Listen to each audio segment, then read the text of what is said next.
Hermanos, si tienen sus Biblias, les voy a invitar a abrirlas a la corta epístola, pero como estamos viendo, muy importante epístola de Judas. El penúltimo libro de la Biblia, Judas. Nos encontramos en este estudio cuyo tema se encuentra tal vez encapsulado en el versículo 3. Nos dice el versículo 3, amados, por el gran empeño que tenía en escribiros acerca de nuestra común salvación, he sentido la necesidad de escribiros exhortándoos a contender ardientemente por la fe que de una vez para siempre fue entregada a los santos. La fe, el cuerpo de doctrina, la fe cristiana. Y la razón específica que Judas nos dice que debemos contender es lo que él indica o escribe en el versículo 4, porque algunos hombres se han infiltrado encubiertamente, los cuales desde mucho tiempo antes estaban marcados para esta condenación, impíos, que convierten la gracia de nuestro Dios en libertinaje y niegan a nuestro único y soberano y Señor Jesucristo. Lo que aquí observamos es que la iglesia, los redimidos, se encuentran en una guerra continua con aquellos que son enemigos del Evangelio, enemigos de la fe. Y hemos notado que estos enemigos son enemigos internos, en particular, de los cuales Judas nos habla. Se han infiltrado, dice, y se disfrazan o se hacen pasar por amigos de la fe, pero son enemigos. Estos yo los llamaría son comandos satánicos que se han metido dentro de las filas de la iglesia cristiana. Esto no nos debe sorprender, sin duda, porque el apóstol Pablo nos dice que existen en la iglesia obreros fraudulentos que se disfrazan como apóstoles de Cristo, en 2 Corintios, ¿se acuerdan? Y no es maravilla, dice Pablo, porque el mismo Satanás se disfraza como ángel de luz. Así que no es extraño si también sus ministros, sus comandos, se disfrazan como ministros de justicia, cuyo fin será conforme a sus obras. Es obvio que los enemigos de Cristo, los enemigos de la iglesia, no van a venir disfrazados de enemigos, porque Satanás mismo, quien los envía, se disfraza como ángel de luz. Y dice Pablo, es obvio que aquellos que pertenecen y siguen el mando de su jefe, Satanás, van a hacer lo mismo, se van a introducir y se van a ver como uno de nosotros. La iglesia visible, la iglesia cristiana visible, es la muchedumbre que compone la cristiandad. Es enorme. Católicos romanos, ortodoxos, ya sea rusos como griegos, todas las denominaciones protestantes, etcétera. La cristiandad es la iglesia visible y es enorme en el mundo. Pero en esta iglesia visible se encuentra la iglesia invisible, que se compone ¿de quiénes? De aquellos que han sido redimidos por el Señor. Aquellos que son los verdaderamente creyentes, hijos de Dios. Y a estos, Judas dice, tienen la responsabilidad de contender ardientemente por la fe. La mayor parte de la iglesia visible es un grupo apóstata, hemos dicho, quienes han abandonado la verdad del Evangelio. Algunos finalmente se convierten en desertores de la iglesia, otros aún permanecen dentro de las filas cristianas, pero son inconversos o apóstatas en sus corazones. Cristo dijo, ¿se acuerdan? Hablando de la iglesia visible, que en aquel día muchos vendrán a mí y me dirán, Señor, Señor, no hicimos esto en tu nombre, no hicimos milagros en tu nombre, no profetizamos en tu nombre, no echamos aún fuera demonios, hicimos milagros en tu nombre, etcétera. Eran parte de la iglesia visible, pero Jesús les dirá, nunca os conocí. ¿Se acuerdan? Apartaos de mí, obradores de maldad. Muchos permanecen en la iglesia, pero son falsos apóstatas de corazón. Otros abandonan las filas de la iglesia y son apóstatas en práctica. De estos hemos estudiado en Primera de Juan, capítulo 2, donde el apóstol nos recuerda que muchos salieron de nosotros, pero no eran de nosotros, porque si hubiesen sido de nosotros, habrían permanecido con nosotros, pero salieron para que se manifestase que no todos son de nosotros. ¿Qué es un apóstata? En resumen, o en una forma somera, pudiéramos decir que un apóstata es una persona que se ha acercado a la verdad, está cerca de la verdad, pero finalmente la rechaza. La Biblia claramente nos enseña que siempre hay falsos creyentes entre los redimidos, y muchos de estos falsos finalmente abandonan la verdad.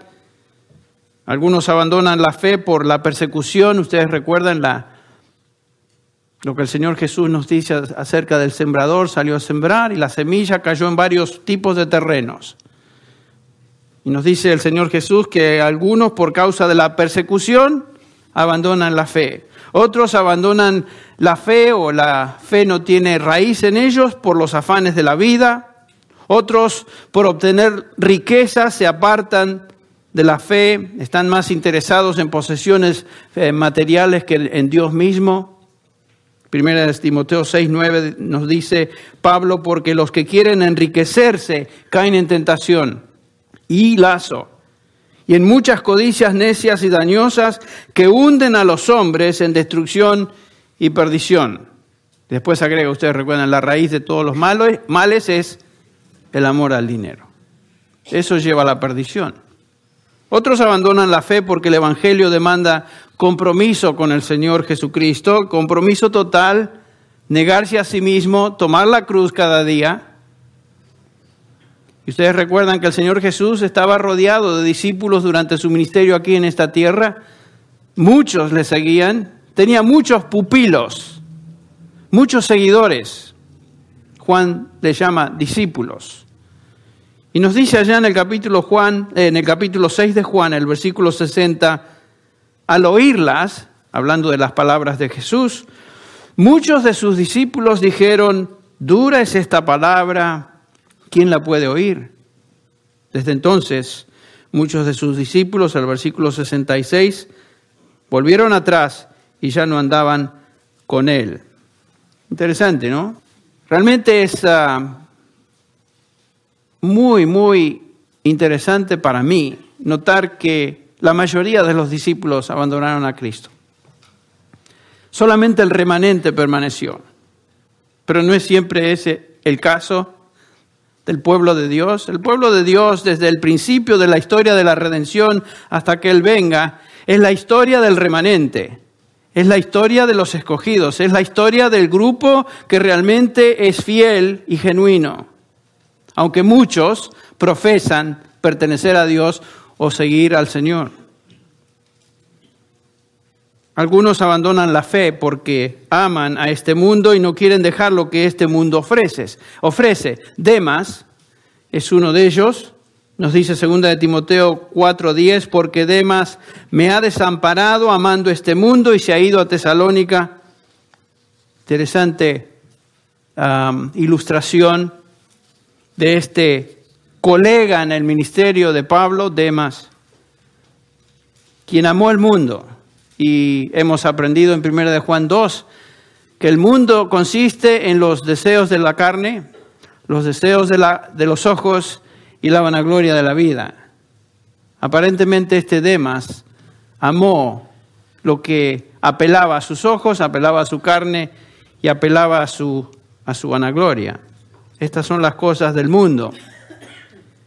Y nos dice Juan que el que ama al mundo, como Demas, el amor del Padre no está en él. Cuando alguien ama al mundo, refleja dónde está su amor, refleja dónde está su corazón. Ama al mundo más que a Dios. El caso de Demas. La epístola de Hebreos, si ustedes la leen, es una serie de advertencias a aquellos que se acercan a la verdad y por incredulidad la abandonan, trayendo sobre ellos juicio y perdición. Hay tantas advertencias en Hebreos, no podemos enfocarnos en todas, pero por ejemplo Hebreos 2.1 nos dice: por tanto es necesario que con más diligencia atendamos a las cosas que hemos oído, no sea que nos deslicemos. Es fácil deslizarse. El capítulo 3, versículo 12 dice: mirad, hermanos, que no haya en ninguno de vosotros corazón malo de incredulidad para apartarse del Dios vivo. A veces temo, cuando pienso en algunos de la congregación, que están jugueteando con el mundo, están jugueteando con las cosas del mundo. Son creyentes, o por lo menos lo indican verbalmente, pero se reservan algo en su corazón de las cositas del mundo. No quieren tomar la cruz, no quieren seguir a Cristo totalmente. Hay cositas que todavía les gusta juguetear con ellas. Y el que juega con fuego, ¿qué pasa? Se quema. Cuidado, dice el autor de Hebreos, que no haya entre vosotros un corazón malo de incredulidad. Es una advertencia. Hebreos 4:7 dice otra vez, termina un día hoy diciendo: después de tanto tiempo, por medio de David, como se dijo: si oyereis hoy su voz, no endurezcáis vuestros corazones. Es una referencia al pueblo de Israel, quienes escucharon la verdad, estuvieron tan cerca de la verdad, pero finalmente no creyeron. El versículo 2 de este capítulo 4 dice: porque también a nosotros se nos ha anunciado la buena nueva, como a ellos, a los judíos, pero no les aprovechó el oír la palabra por no ir acompañada de fe en los que la oyeron. Sin fe es imposible, ¿qué? Agradar a Dios. Sin fe. Una cosa es decir, una cosa es profesar. Y asentir aún intelectualmente con la verdad de la palabra. Otra cosa es poner tu fe, que quiere decir tu confianza total en Dios y en lo que Él dice acerca de su Hijo Jesucristo y su Evangelio. Es terrible ser expuesto a la verdad, lo hemos dicho, y endurecerse y finalmente rechazarla. Terrible. Es una terrible cosa caer en las manos ¿de quién? Del Dios vivo. No juguemos con Dios. Y no es cierto que la mayoría de la gente que están expuestas al Evangelio finalmente lo rechazan. La mayoría de la gente. La mayoría. La mayoría de la cristiandad rechaza la verdad del Evangelio en el Nuevo Testamento. Estos son apóstatas de corazón. Han abandonado la verdad, aunque estaban tan cerca de la verdad. O están, porque algunos todavía se encuentran dentro de la iglesia. Entonces Judas nos exhorta a contender por esta verdad y nos dice el porqué, en los versículos 3 y 4. En los versículos 5 al 7, Judas advierte ahora a los apóstatas, aquellos que se han infiltrado en la iglesia, en cuanto a lo que les espera, diciendo que han sido destinados para condenación. Judas habla de destrucción en el versículo 5, juicio en el versículo 6, castigo y fuego eterno en el versículo 7. El tema de estos 3 versículos es la destrucción de los apóstatas. Judas utiliza 3 juicios de Dios en el pasado contra personas que se rebelaron contra Dios, abandonaron la verdad de Dios para ilustrar su enseñanza. El primer juicio vino contra Israel cuando fueron, ¿se acuerdan ustedes?, redimidos o librados de Egipto y posteriormente fueron destruidos por no creer. Otro juicio involucró a ángeles caídos, que vamos a hablar de eso hoy. Y el tercer ejemplo también, del cual hablaremos, es gentiles en Sodoma y Gomorra. Estos 3 ejemplos se encuentran en el Antiguo Testamento y Judas simplemente les recuerda a estos hermanos a los cuales él se dirige en el versículo 5. Quiero recordaros, ya que una vez lo habéis sabido. En otras palabras, Judas no les está dando información nueva, simplemente recordarle lo que ellos ya conocían del Antiguo Testamento. Israel fue redimido, rescatado de la esclavitud de Egipto. Los oyentes o lectores de esta epístola conocían eso, pero esta generación que fue liberada de Egipto, pasó el resto de su vida en el desierto de Sinaí y finalmente fueron destruidos a causa de su incredulidad, como nos dice el autor de Hebreos. Nunca entraron a la tierra prometida, la tierra que Dios había prometido a Abraham, a Isaac y a Jacob. Y lo triste es, cuando llegamos a ese punto en Éxodo, que ni aún Moisés entró, ni su hermano Aarón. Aarón por su pecado y Moisés por su pecado, por su orgullo de haber golpeado la roca, la piedra que el Señor simplemente le había dicho, toca a la piedra y agua saldrá. Moisés, iracundo como era, decidió golpear y desobedeció y por esa razón no entró a la tierra prometida. Solamente 2 entraron de esa generación, Josué y Caleb. El resto de 20 años para abajo, ustedes recuerdan, vagó en el desierto y perecieron ahí toda la generación. El Israel visible, en su mayoría fueron apóstatas, expuestos a las promesas de Dios, expuestos a la verdad de Dios, pero finalmente no creyeron y fueron destruidos. ¡Qué lección! Y qué triste estar expuesto a la verdad. Escucharla los domingos, escucharla los miércoles, escucharla por radio, escucharla donde sea y no responder con fe. Estamos amontonando juicio sobre nosotros si no respondemos en fe. Tremendo ejemplo.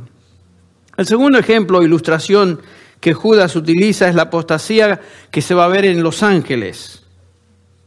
El versículo 6 nos habla de esta rebelión. Y los ángeles que no guardaron su dignidad, sino que abandonaron su propia morada, los ha guardado bajo oscuridad en prisiones eternas para el juicio del gran día. ¿De qué está hablando Judas? ¿A qué se refiere?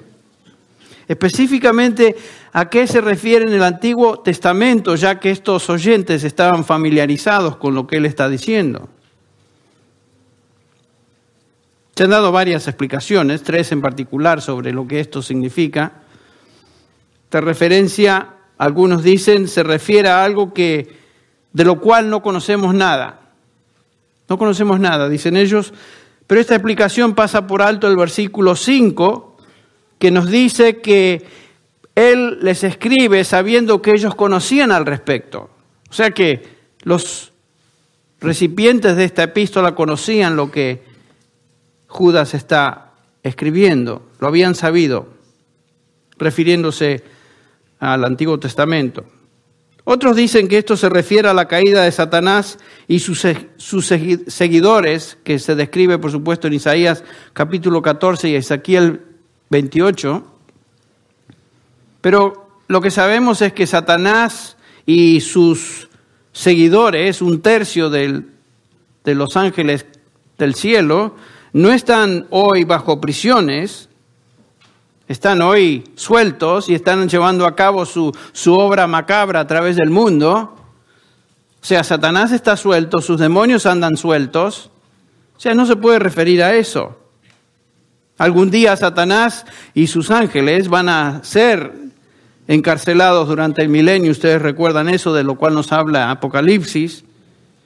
No creo entonces que esto se refiera a Satanás y a sus demonios que se rebelaron en aquella gran rebelión del cielo. Entonces, ¿qué tiene en mente Judas? ¿A qué se refiere? ¿A qué ángeles? ¿A qué evento en el Antiguo Testamento particularmente se refiere Judas? Bueno, entonces tenemos que examinar la tercera explicación del versículo 6. Noten que para empezar que Judas dice en el versículo 7 que estos ángeles hicieron algo semejante a lo que ocurrió allá en Sodoma y Gomorra. Como Sodoma y Gomorra y las ciudades vecinas, las cuales de la misma manera que aquellos, ¿cuáles aquellos? Los ángeles del versículo 6, puesto que ellas se corrompieron y siguieron carne extraña, Reina Valera dice, habiendo fornicado e ido en pos de vicios contra naturaleza. Esta es la referencia a Sodoma y Gomorra. Y obviamente tiene específicamente el sentido de fornicación fuera de lo normal. La palabra es exporneo. Porneo, donde sacamos nuestra palabra pornografía, fornicación. Ex, fuera de, o sea, más allá de lo normal. Fornicación fuera de lo normal, dice Judas, siguiendo carne extraña, sarcos, héteras, otra carne. Una obvia referencia entonces a la homosexualidad. Un pecado fuera de la naturaleza humana. Aunque algunos dicen hoy que, bueno, para algunos es normal ser homosexual, la Biblia nunca declara eso. La Biblia siempre declara ese pecado como un pecado fuera de lo que es normal o natural. Allá en el capítulo 1 de Romanos, el apóstol Pablo nos recuerda algo al respecto. Nos dice el versículo 26 del capítulo 1, por esta razón Dios los entregó a pasiones degradantes, porque sus mujeres cambiaron la función natural, noten ahí, por la que es contra naturaleza, está hablando de lesbianas, la homosexualidad entre mujeres. Dice que Dios las entregó a pasiones degradantes, cambiando lo natural con lo que va en contra de naturaleza. ¿Ven? La misma idea, el versículo 27, de la misma manera también los hombres, ahora está hablando de varones, abandonando el uso natural de la mujer, se encendieron en su lujuria unos con otros, cometiendo hechos vergonzosos, hombres con hombres, y recibiendo en sí mismos el castigo correspondiente a su extravío. Es obvio que la Biblia declara que la homosexualidad, el pecado de tener relaciones sexuales con su propio sexo, es una aberración, es una cosa que va en contra de lo que Dios naturalmente hizo y creó. Claro, hoy no es políticamente correcto hablar de eso y todo el mundo se ofende. ¿Saben qué? Que se ofendan, perdón. Pero esto es lo que Dios dice. Esto es lo que la Biblia declara. Esto es exporneo, fornicación fuera de lo natural. Entonces el pecado de los ángeles del versículo 6 es semejante, nos dice Judas, a lo que fue fuera de lo normal, en contra de la naturaleza que los hombres de Sodoma y Gomorra llevaron a cabo. Estos ángeles, nos dice Judas, abandonaron su morada y descendieron envolviéndose en actos sexuales fuera de lo normal. Pero ¿dónde encontramos esa referencia en el Antiguo Testamento? Esa es la pregunta. Vean por unos minutos conmigo el capítulo 6 de Génesis. Capítulo 6 de Génesis. Y a esta narración se refiere Judas. A estos ángeles. A estos ángeles Dios ha guardado, dice Judas, en prisiones eternas para que no vuelvan a hacer lo que este pasaje nos describe aquí. La perversión absoluta de esto. Aconteció que cuando comenzaron los hombres a multiplicarse sobre la faz de la tierra y les nacieron hijas, está hablando de la multiplicación normal de hombres, que viendo los hijos de Dios, tengan eso en mente, hijos de Dios, que las hijas de los hombres eran hermosas, tomaron para sí mujeres, escogiendo entre todas. Noten que aún Moisés, el autor del Pentateuco, hace una comparación entre los hijos de Dios, una frase muy técnica, y las hijas de los hombres. Dijo Jehová, no contenderá mi espíritu con el hombre para siempre, porque ciertamente él es carne, mas serán sus días 120 años. Había gigantes en la tierra en aquellos días. Y también después que se llegaron los hijos de Dios a las hijas de los hombres y les engendraron hijos. Estos fueron los valientes que desde la antigüedad fueron varones de renombre. Y vio Jehová que la maldad de los hombres era mucha en la tierra y que todo tipo de designio de los pensamientos del corazón de ellos era de continuo solamente para el mal. Bueno, alguien dirá, bueno, yo no veo la palabra ángel ahí. No, usted no la ve, pero esa frasecita, hijos de Dios, nos indica qué es lo que Judas o qué es lo que el autor de Génesis, Moisés, nos está enseñando. Estas palabras se usan en el Antiguo Testamento con la excepción de Oseas 1:10, para referirse a ángeles, a ángeles. Ustedes recuerdan el relato de Job, por ejemplo, allá en Job 1:6, creo que es. Hubo un día cuando los hijos de Dios, aquí está, Job 1:6. Hubo un día cuando los hijos de Dios vinieron a presentarse delante del Señor y Satanás vino entre ellos, los hijos de Dios, los ángeles. Capítulo 2, versículo 1, lo mismo.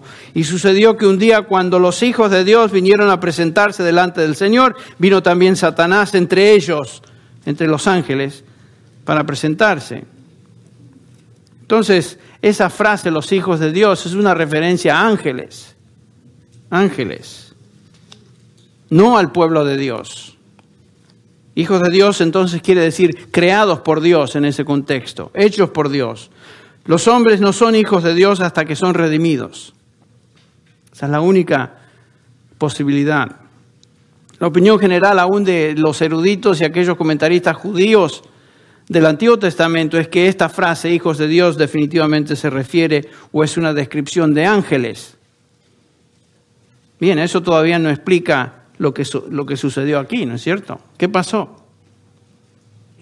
¿Cómo es posible que ángeles tengan relaciones sexuales con seres humanos y puedan procrear? ¿Qué pasó aquí? Bueno, es obvio que los ángeles no tienen la capacidad de procrear.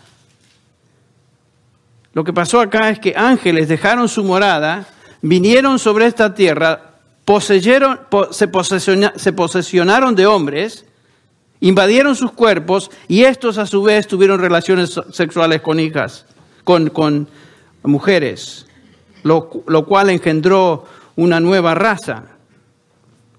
Lo que pasó es que estos ángeles vinieron a la tierra, dejaron su morada y estos impíos, estos hombres que fueron poseídos por demonios, a su vez cohabitaron con mujeres quienes le dieron a luz estos gigantes o estos hombres valientes que les llama el pasaje. Lo que tenemos aquí es una comunión entre hombres y demonios. ¡Qué terrible! Y esto es similar a lo que sucede con algunos cultos a la fertilidad en varios contextos del mundo. Contextos de adoración a Satanás. Ocurre entre los aborígenes de Australia, ocurre en África, ocurre entre los indígenas del Sur y Centroamérica.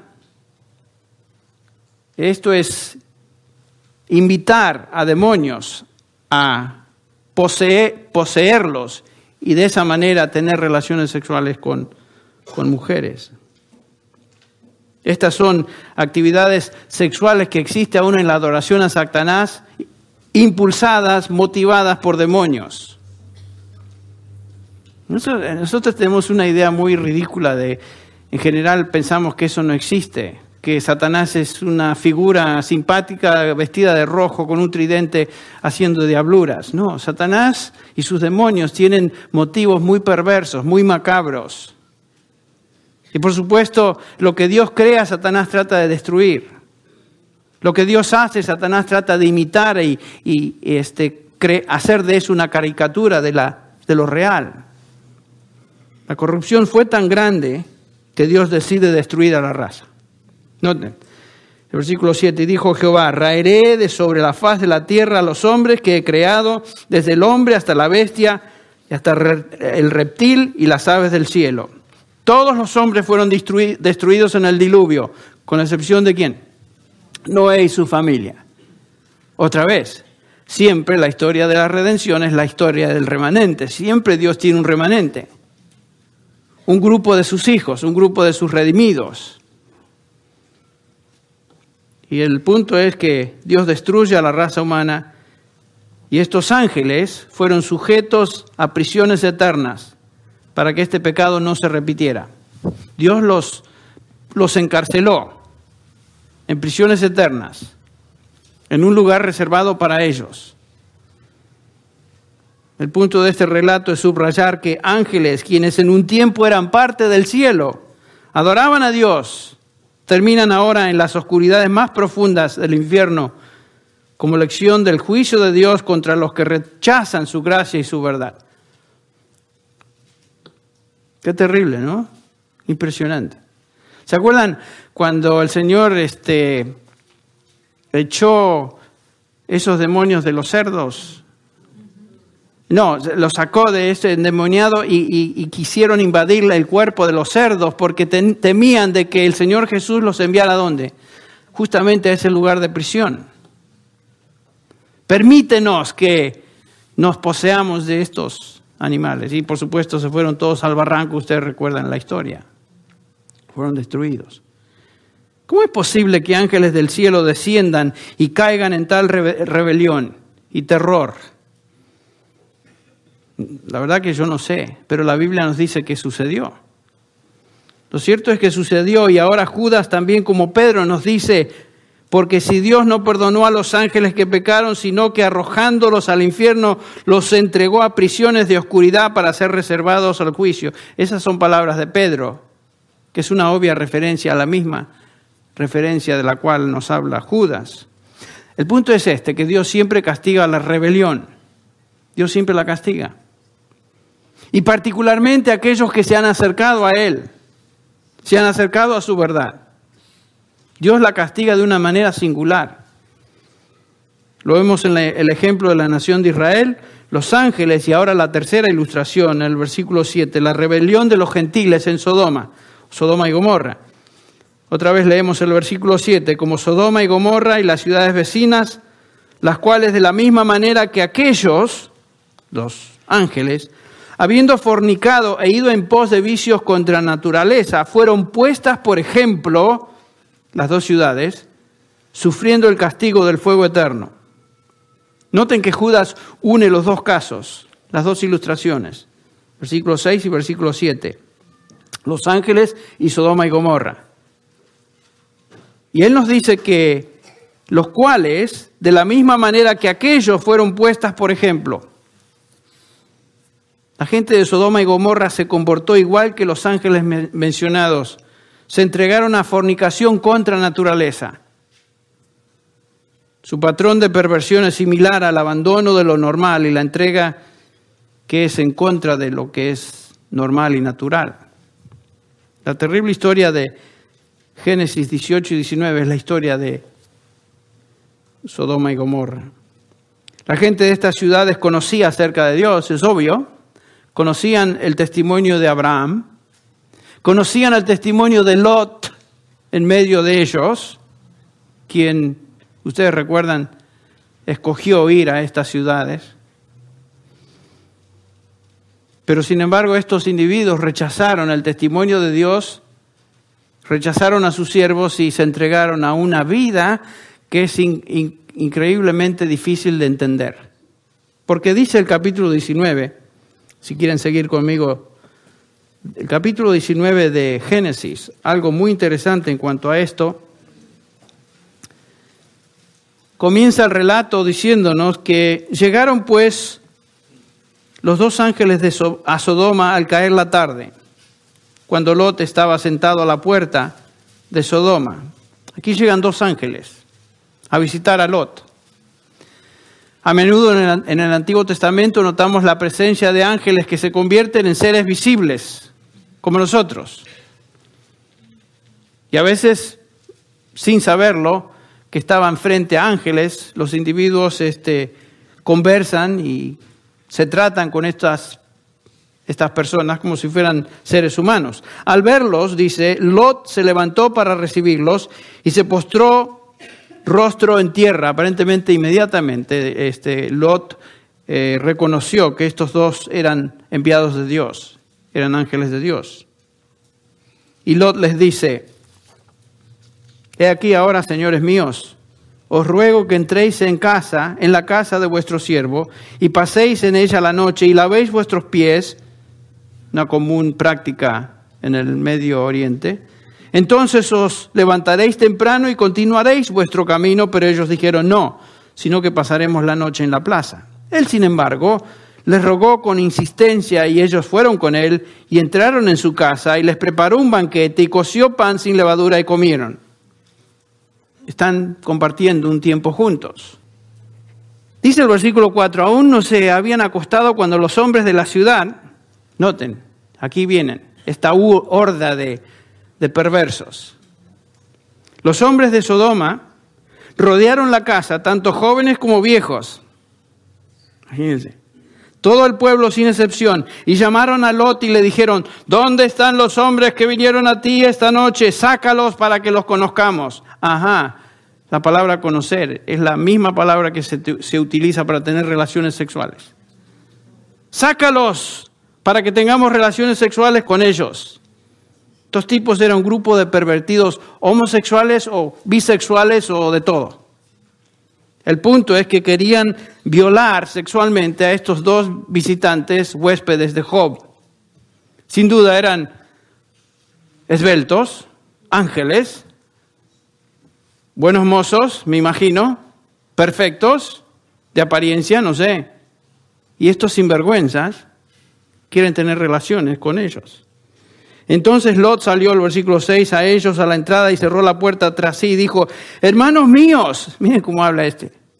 Acuérdense que Lot había decidido ir a Sodoma y Gomorra. De alguna manera, estoy convencido que Lot fue influenciado por esta perversa sociedad. Y les voy a decir por qué en un segundo. Hermanos míos, ¿qué hermanos míos? Ni primos, ¿no?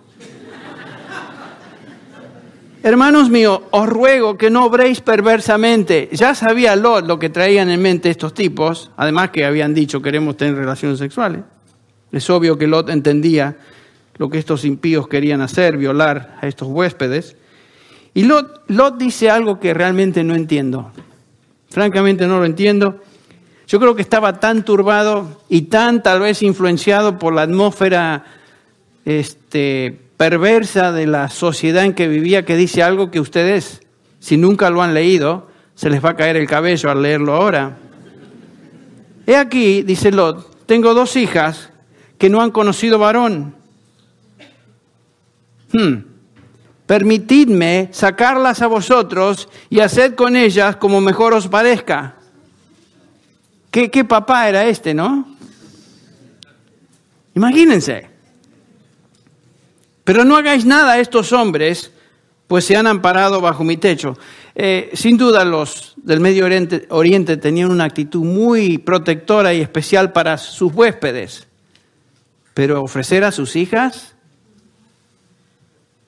como les digo, pienso que Lot había sido contaminado con la actitud carnal y perversa de la sociedad en la cual él escogió vivir. Mas ellos dijeron, hazte un lado, estos tipos.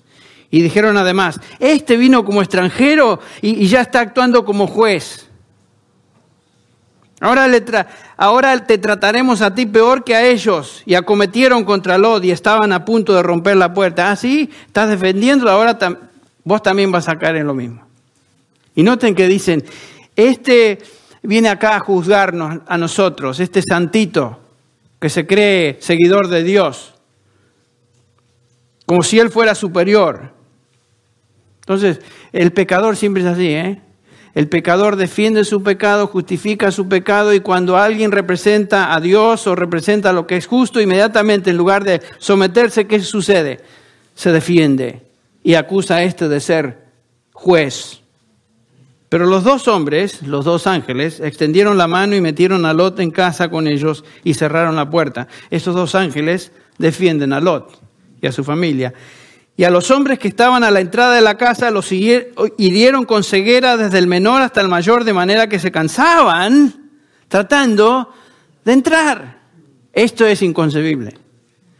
Uno piensa que si son atacados o enceguecidos por 2 ángeles, que inmediatamente se van a dispersar y por lo menos van a ir tanteando a ver cómo regresan a sus casas. No, pero estos sinvergüenzas, estos perversos, dice se cansaban tratando de hallar la entrada. A ese extremo. Los ángeles demuestran su poder y ciegan a estos individuos. Y el versículo 11, al final, dice algo increíble. Bueno, ya lo mencionamos, que se cansaban tratando de hallar la entrada. Aún después de haber sido cegados, querían todavía continuar con esas intenciones de violar sexualmente a estos ángeles. ¡Qué grupo asqueroso, perdónenme! Sus pasiones completamente fuera de control, ciegos físicamente y ciegos en su pecado.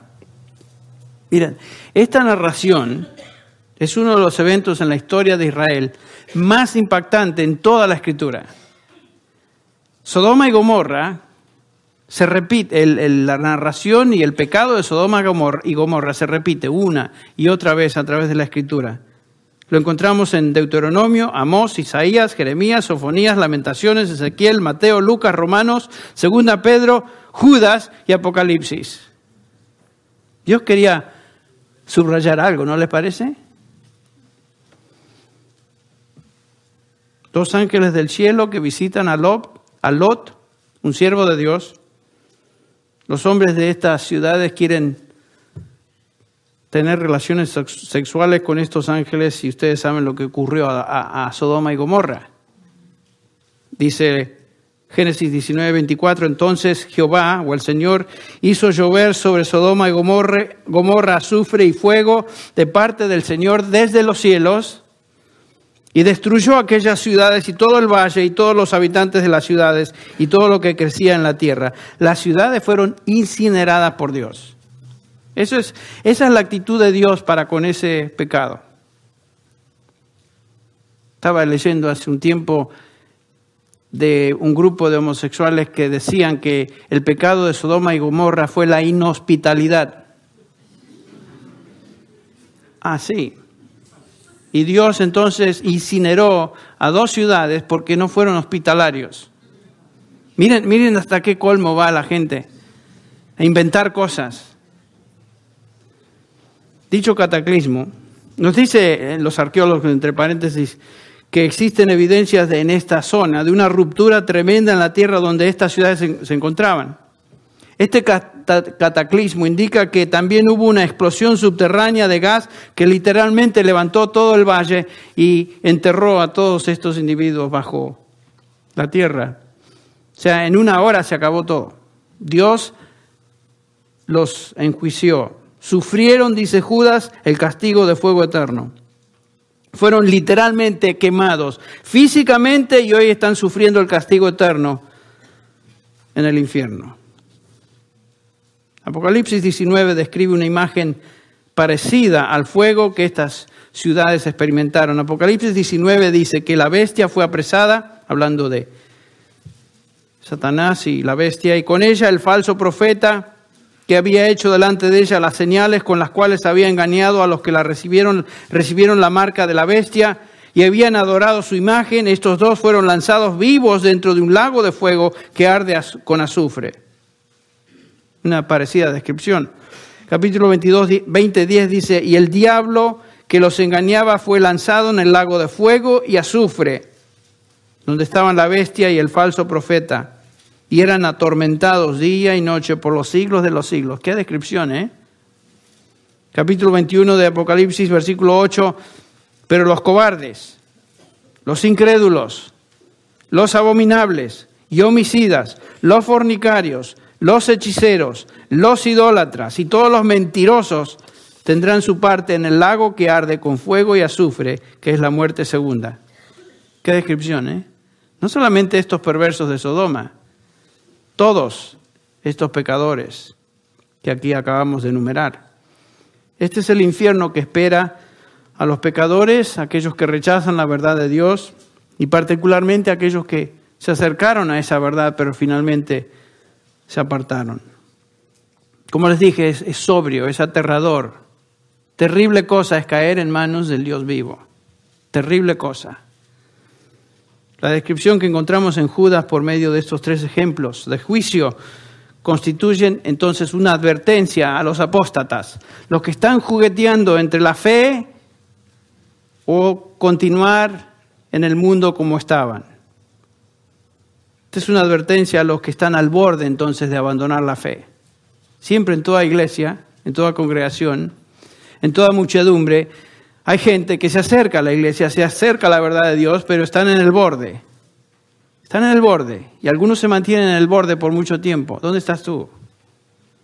¿Dónde estás tú? Estos ejemplos también son recordatorios para nosotros como cristianos de la importancia entonces de contender por la fe.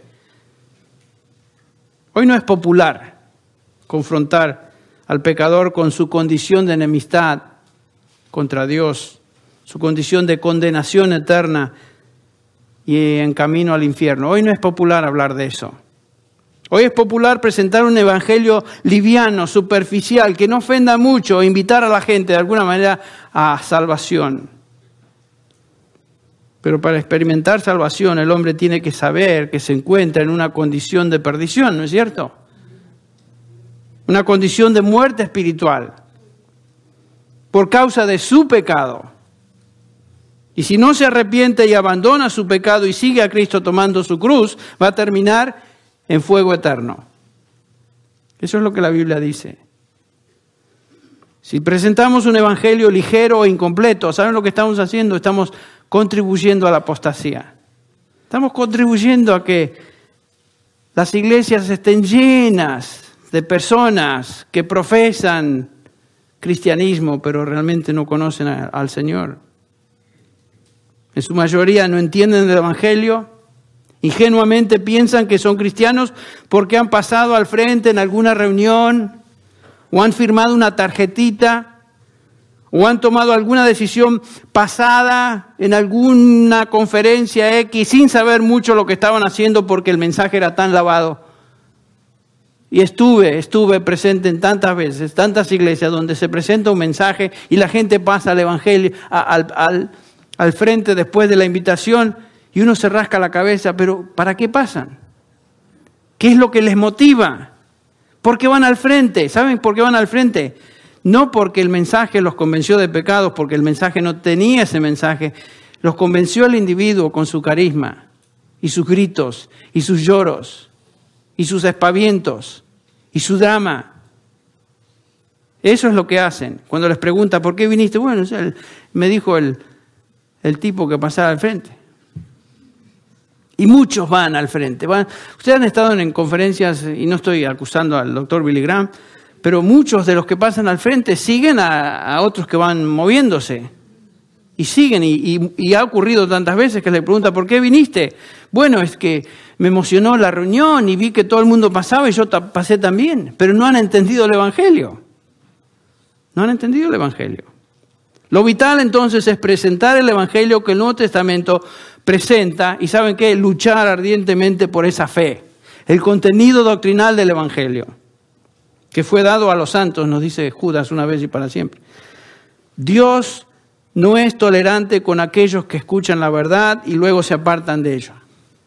Lo demostró con estos tres casos: Israel, los ángeles y Sodoma y Gomorra. Habrá un juicio eterno, ¿saben ustedes? Y nadie terminará en ese lugar infernal que no merezca estar allí. Eso es lo que la palabra de Dios nos enseña. El que tenga oídos para oír, entonces, oiga. Vamos a orar. Padre, venimos delante de tu presencia pidiendo que tengas misericordia de personas que escuchan este mensaje y no se arrepienten. Señor, y ayuda a tu pueblo, a aquellos que te pertenecemos, Señor, a cobrar ese sentido de urgencia, de defender, luchar ardientemente por esta fe del Evangelio. Señor, líbranos de ser negligentes, de ser flojos, de ser perezosos en nuestra relación contigo, en el conocimiento de tu palabra, en compartir nuestra fe a otros. Señor, ayúdanos a tomar conciencia de esto y hacerlo con toda diligencia. Y Señor, aquellos que han escuchado esta palabra y todavía no te conocen, que hoy sea el día de salvación en sus vidas. Pedimos, Señor, que tu Espíritu destruya sus resistencias, que se arrepientan, que se dobleguen delante de ti y digan: Señor, sé propicio a mi pecador. Perdóname, sálvame, Señor Jesús. Reconozco mi pecado, reconozco mi rebelión, reconozco que he estado jugando con el mundo. Pero hoy, Señor,